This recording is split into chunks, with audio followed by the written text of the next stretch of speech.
इस देश में गरीब का रहने का कोई हक नहीं होगा, ऐसा संविधान ये बनाना चाहते हैं। भारतीय जनता पार्टी जब से नरेंद्र मोदी जी के नेतृत्व में देश में राज कर रही है, तब से देश के अंदर कोई डेमोक्रेसी नहीं है, अनडिक्लेयर्ड इमरजेंसी है। ये देश के संविधान से भी अपने आप को ऊपर मानते हैं, देश के सर्वोच्च न्यायालय को कुछ नहीं समझते हैं, और ईडी, सीबीआई और दूसरी एजेंसीज हैं उनको तो ये जीरो कर चुके हैं। इलेक्शन कमीशन अपनी मर्जी का अपॉइंट कर चुके हैं।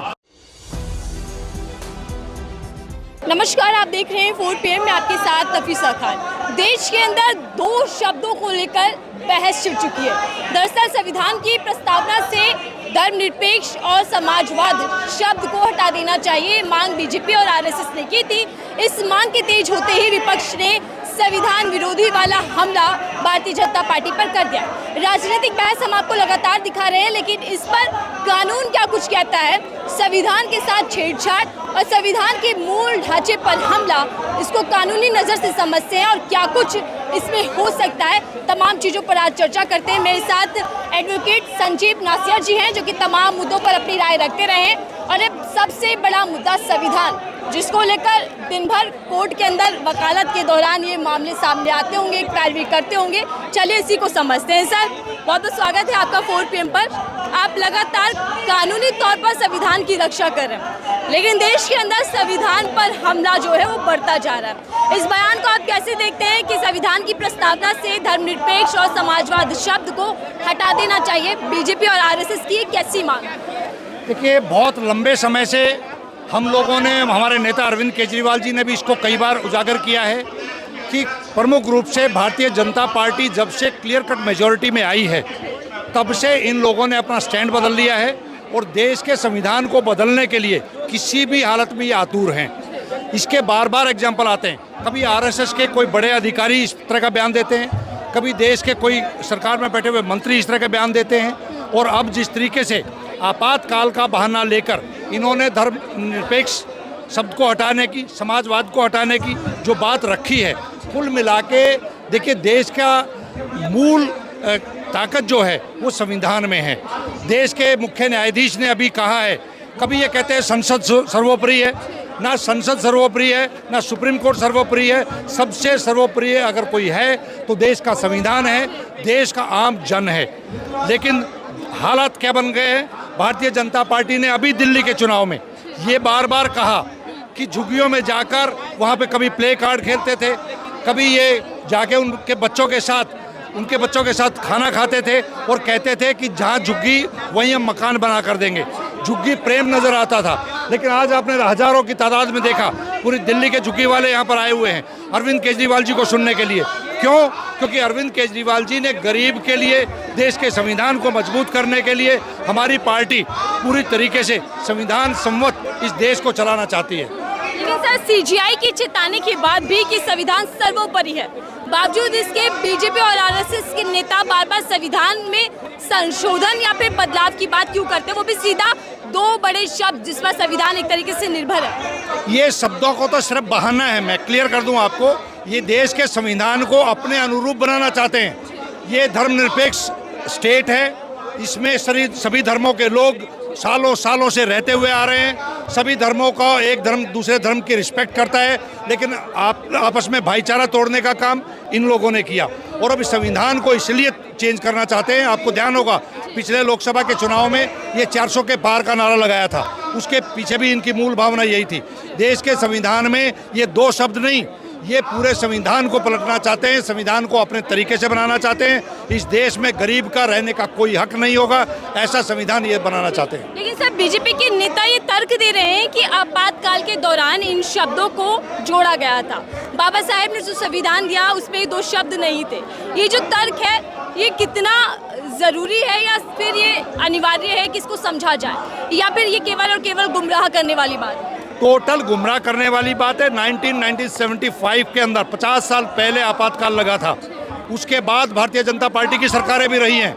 नरेंद्र मोदी जी 2014 से यहाँ पे रहे। अभी पिछले 2-3 साल से इस बात को आगे क्यों बढ़ाया जा रहा है? क्योंकि देश के प्रधानमंत्री 75 साल की उम्र पार कर चुके हैं। उन्होंने एक अपने पार्टी के अंदर एक अपना कानून बनाया था कि 75 के बाद कोई भी नेता मूल उसमें नहीं रहेगा, भावना में मेन स्ट्रीम में नहीं रहेगा। उन सब को ध्यान में रखते हुए और कहीं ना कहीं देश के अंदर जिस तरीके का माहौल इन लोगों ने बना दिया है, आपस में धर्म में बांट दिया है, उन सब पे अपनी सर्वोपरि अपनी लागू करने के लिए ये सब चीज़ें लेके आना चाह रहे हैं। और ये सिर्फ दो शब्दों की बात नहीं है, दो शब्दों में ही मूल आत्मा है संविधान की। लेकिन सर मैं आपसे समझना चाहूँगी, कानूनी रूप से बीजेपी कह रही है कि प्रस्तावना से दो शब्द हटा देने चाहिए, इस पर बहस होनी चाहिए, लेकिन क्या सिर्फ प्रस्तावना से हटाया जाएगा या फिर प्रस्तावना के बाद सीधा हमला अनुच्छेद पर होगा? मैं समझता हूँ देश के संविधान पे किसी तरह की छेड़खानी नहीं हो सकती। इसकी व्याख्या माननीय सर्वोच्च न्यायालय करता है। सर्वोच्च न्यायालय ने कई बार ये कह चुके हैं, संविधान के साथ किसी तरीके से उसकी मूल भावना के साथ छेड़खानी नहीं हो सकती। इमरजेंसी के दौरान क्या हुआ था, उसको अगर काला अध्याय भारतीय जनता पार्टी बता रही है तो वो दोबारा काला अध्याय लिखना चाहते हैं क्या?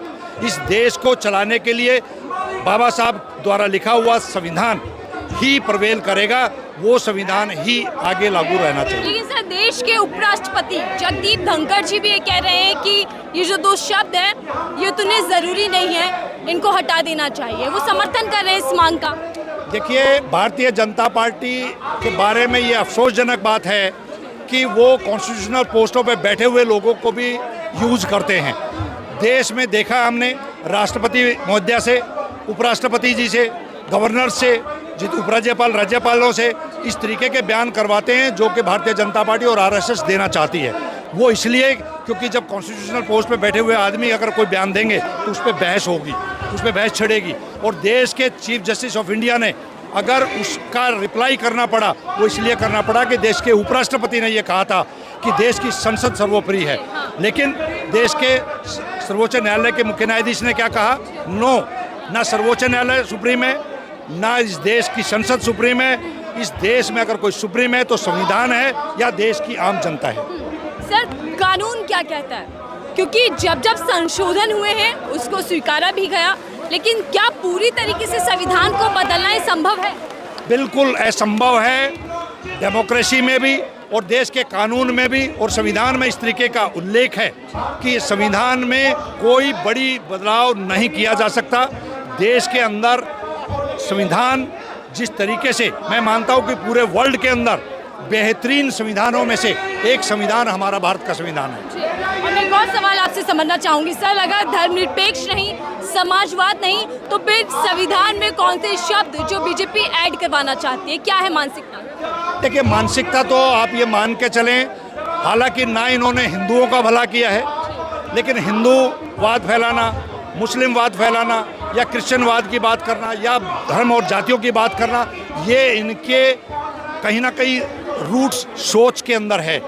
इस देश के अंदर जातियों को, धर्म को अगर दोबारा बढ़ावा मिला है, दोबारा आपस में घृणा कहीं शुरू हुई है तो पिछले 10-11 साल में हुई है। लेकिन सर केंद्रीय मंत्री शिवराज जी कह रहे हैं कि जो दो शब्द हैं ये हमारी भारतीय संस्कृति का मूल नहीं है, तो ये ज़रूरी नहीं। देखिए, शिवराज सिंह चौहान हों, देश के उपराष्ट्रपति हों या देश के दूसरे पदों पर बैठे हुए नेता हों, ये सब कठपुतली हैं। इस देश को चलाने के लिए सिर्फ वही दो नाम हैं, एक नरेंद्र मोदी और दूसरे अमित शाह। नरेंद्र मोदी और अमित शाह अपनी सुपरमेसी, अपनी डिक्टेटरशिप चलाने के लिए, इस चीज़ को इम्प्लीमेंट करने के लिए देश के संविधान में बदलाव चाहते हैं ताकि उनकी सुपरमेसी बनी रहे।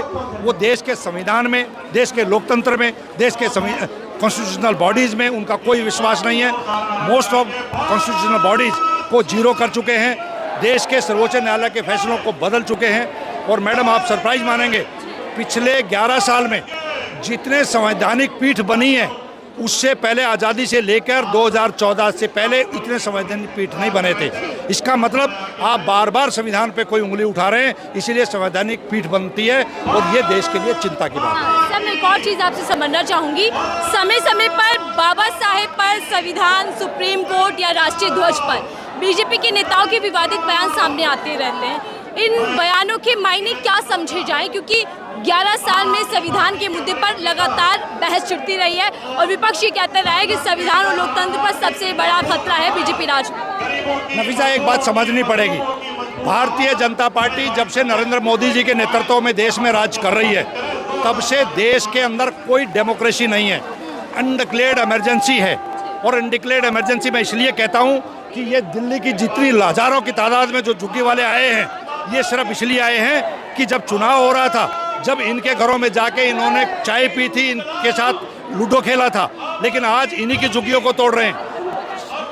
हाई कोर्ट के और सुप्रीम कोर्ट के ऑर्डर के बावजूद वहाँ पर जाकर सरकार का जो बयान है उसके तहत ये झुग्गियाँ तोड़ी जा रही हैं और ये संविधान के कहीं ना कहीं एक गरीब के प्रति जो सरकार की जिम्मेवारी है उसको ख़त्म किया जा रहा है। और गरीब के विरोधी हैं ये लोग, संविधान के विरोधी हैं ये लोग अपने सत्ता बने रहने के लिए, अपने दो बड़े बिजनेसमैन को फ़ायदा पहुंचाने के लिए, आम आदमी की आवाज़ को रोकने के लिए संविधान को बदलना चाहते हैं। मैं आखिरी सवाल ले रही हूँ सर, जिस तरीके से एक्शन के बाद एक्शन बीजेपी सरकार पे देखने को मिल रहा है, तो ये समझा जाए कि सुप्रीम कोर्ट हो या संविधान, दोनों ही चीज़ों को दरकिनार करना चाहती है बीजेपी। बिल्कुल, ये देश के संविधान से भी अपने आप को ऊपर मानते हैं, देश के सर्वोच्च न्यायालय को कुछ नहीं समझते हैं, और ईडी, सीबीआई और दूसरी एजेंसीज हैं उनको तो ये जीरो कर चुके हैं। इलेक्शन कमीशन अपनी मर्जी का अपॉइंट कर चुके हैं। तो ये पूरी तरीके से डिक्टेटरशिप माइंड से सत्ता चला रहे हैं और सत्ता चलाना चाहते हैं। और अब इनको ये समझ में आ गई है,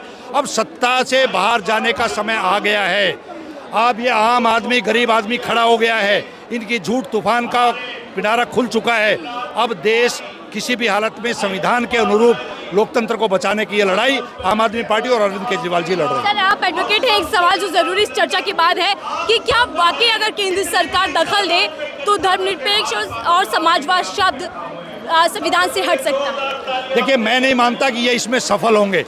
ना धर्मनिरपेक्ष शब्द और ना समाजवाद शब्द संविधान से हम बिल्कुल किसी भी कीमत पे हटने नहीं देंगे। लेकिन कानून क्या इस चीज़ की इजाज़त देगा? नहीं, कानून भी इजाज़त नहीं देता है, कानूनन सम्मत भी ये नहीं है। ये बिल्कुल, ये मेजॉरिटी में होने का मतलब ये नहीं है कि जी चाहे उसकी मूल भावना से जुड़े हुए वो शब्द हैं, उसको आप चेंज करने के लिए कानून सम्मत वो नहीं है। ठीक है, देखिए ये बहस तो छिड़ गई है, लेकिन कानून किस तरीके से काम करेगा और कानून कितनी इजाज़त देता है संविधान में बदलाव की, ये जानकारी हम समझ रहे थे एडवोकेट से।